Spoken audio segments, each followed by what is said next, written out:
et suggère fortement à la République du Congo de tout mettre en œuvre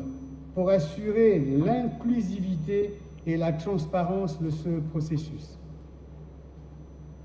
Il me revient également d'adresser mes félicitations à la présidence marocaine de la COP 22 qui, à l'occasion du sommet des chefs d'État africains de Marrakech, en marge donc de la COP 22, a lancé 3 initiatives africaines sur les changements climatiques, raison de notre rencontre ici ce jour. En effet, mesdames et messieurs, à Marrakech, les chefs d'État africains se sont accordés sur la création des commissions suivantes. Une commission du Sahel pour traiter les questions de désertification, présidée par le Niger, une commission des États insulaires pour traiter les questions côtières, présidée par les Seychelles, et une commission du bassin du Congo pour traiter les questions forestières, présidée par la République du Congo. L'Afrique, comme vous le voyez, fait donc des efforts considérables pour prendre des mesures climatiques, notamment en élaborant et en mettant en œuvre nos propres initiatives, nos propres commissions et nos propres institutions. Aussi, notre continent, à travers toutes ces initiatives, pose les jalons d'une action climatique intégrée à son développement et concourant inévitablement à matérialiser l'agenda 2063 de l'Afrique que nous voulons. C'est pourquoi le président de la République gabonaise, dans le cadre de son mandat à la tête du CAOSC, entend capitaliser sur ces acquis afin de bâtir une stratégie qui deviendra la feuille de route africaine du climat que nous voulons. Pour ce faire, 3 axes de travail ont été identifiés. Le premier axe, opérationnaliser toutes nos initiatives sur le climat. Il s'agit prioritairement de l'initiative africaine sur l'adaptation, l'initiative africaine sur les énergies renouvelables, ainsi que les 3 commissions mises en place à Marrakech. Le second axe s'agit d'établir une véritable stratégie de financement et de mobilisation des ressources. Ceci constitue une condition indispensable à la concrétisation de nos initiatives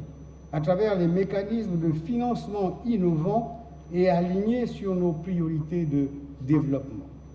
Moyen d'assurer la durabilité de nos actions et l'irréversibilité des processus de changement de paradigme que les défis actuels nous imposent. Cela se traduit par le renforcement de la cohérence entre nos principaux organes de gouvernance sur les questions du climat. Excellence, Monsieur le Premier ministre, Mesdames et Messieurs, permettez-moi également d'ajouter, au nom du coordonnateur du CAOSC, de saisir donc cette opportunité pour partager avec vous l'état d'avancement de la première des 3 commissions de Marrakech, à avoir pu démarrer ses travaux, à savoir la commission du Sahel. En effet, après l'adoption des résolutions du sommet des chefs d'État africains de Marrakech, l'Union africaine a endossé en janvier dernier les résultats du 10 sommet, conférant aussi à ces initiatives le socle juridique et le soutien institutionnel nécessaires à leur fonctionnement. Dès le mois de mai, sous la conduite du Niger, les 16 États membres de la dite commission se sont retrouvés dans le cadre d'un groupe de travail conjoint afin d'adopter le mécanisme de réalisation d'une étude sur les projets prioritaires et l'élaboration d'un plan d'investissement. De plus, cette commission a également réfléchi sur les interactions et les opportunités en lien avec les autres commissions et initiatives africaines. Parallèlement, les missions, les axes stratégiques le cadre de gouvernance et les prochaines étapes ont été adoptées. C'est là l'occasion pour moi de féliciter le gouvernement du Niger ainsi que les États membres pour leur engagement dans l'opérationnalisation de cette commission. Aujourd'hui, avec le lancement de la commission du bassin du Congo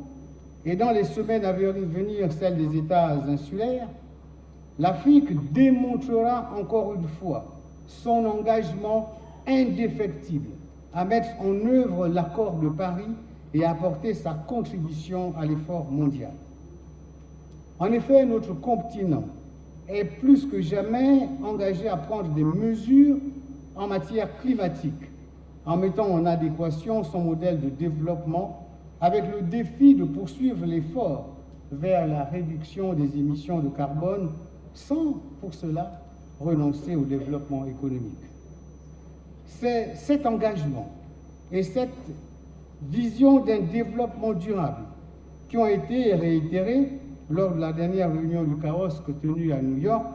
en marge de l'Assemblée générale des Nations unies, notamment par le président en exercice de l'Union africaine, son Excellence Alpha Condé, et ainsi que le président de la Commission de l'Union africaine. Monsieur le Premier ministre, Mesdames et Messieurs, en ce qui concerne les positions communes africaines dans le cadre de la prochaine conférence des partis qui débutera dans les prochaines semaines,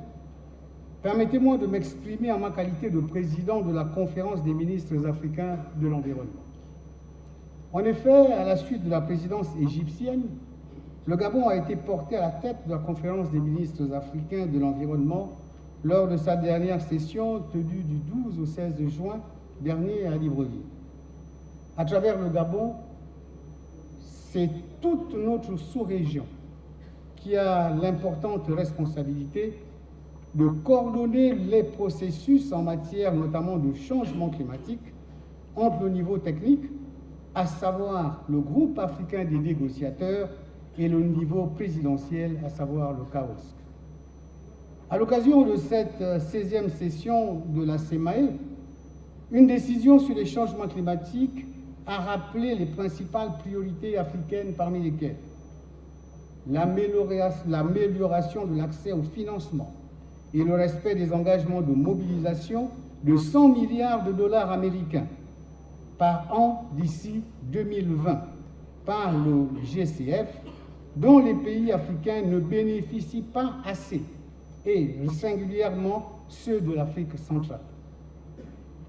L'importance de l'adaptation et des pertes et dommages, dont le gap ne cesse de s'accroître, avec des conséquences terribles pour nos États, particulièrement les plus vulnérables, tels les États insulaires et côtiers. Le maintien et le renforcement d'une ambition élevée avec la tenue du dialogue de facilitation en 2018. Le respect du plan de travail de l'accord de Paris afin d'adopter à la COP 24, donc après la prochaine, les règles,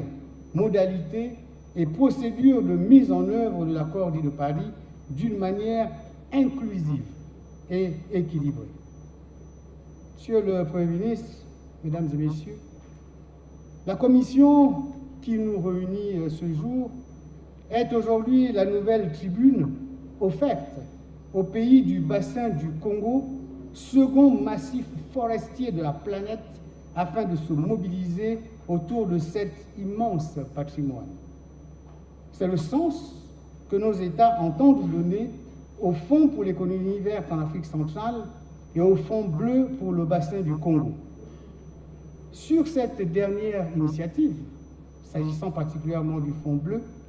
c'est le lieu de rendre ici un hommage appuyé à son Excellence, M. Denis Sassou Nguesso, président de la République, chef de l'État de la République du Congo, qui n'a de cesse de porter cette nouvelle ambition de développement durable, dont dépend, bien entendu, notre région et l'Afrique tout entière. Le Fonds bleu pour le bassin du Congo porte en lui un pan de l'avenir économique et social de notre sous-région et entend donc contribuer au programme d'adaptation et d'atténuation au changement climatique. Cependant, Monsieur le Premier ministre, le rôle joué par le bassin du Congo comme régulateur pour le climat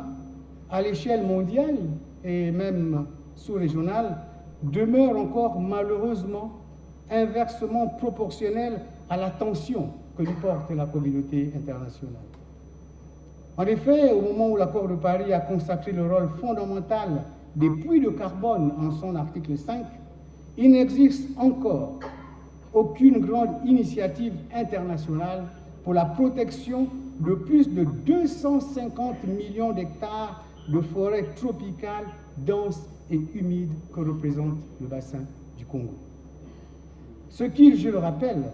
sans stratégie de gestion durable, pourrait faire basculer à lui seul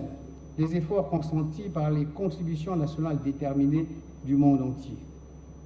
Cela nous interpelle donc en tant que pays dépositaire de ce patrimoine, sur notre responsabilité devant l'humanité et notre capacité à dessiner véritablement la trajectoire du bassin du Congo que nous voulons. C'est pourquoi, en participant activement à ces travaux,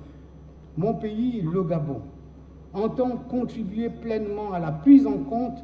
de cette vision tout à l'heure énoncée par Madame le ministre, particulièrement en matière de gestion durable des forêts, de développement d'une agriculture responsable et climato-compatible, de la protection des zones humides et de la gestion de l'eau, mais également de prise en compte du genre et d'alignement du climat avec les politiques nationales de développement. Tout en rappelant que ce sont d'abord nos efforts nationaux qui, engagés de façon coordonnée, permettront la transformation de l'ensemble commun que nous formons. Monsieur le Premier ministre, je ne puis clore mon propos sans remercier une fois de plus Son Excellence M. Denis Sassou Nguesso, président de la République du Congo, et à travers lui, son gouvernement et l'ensemble du peuple frère du Congo pour l'accueil qui nous a été réservé depuis notre entrée sur ce territoire qui est également le nôtre.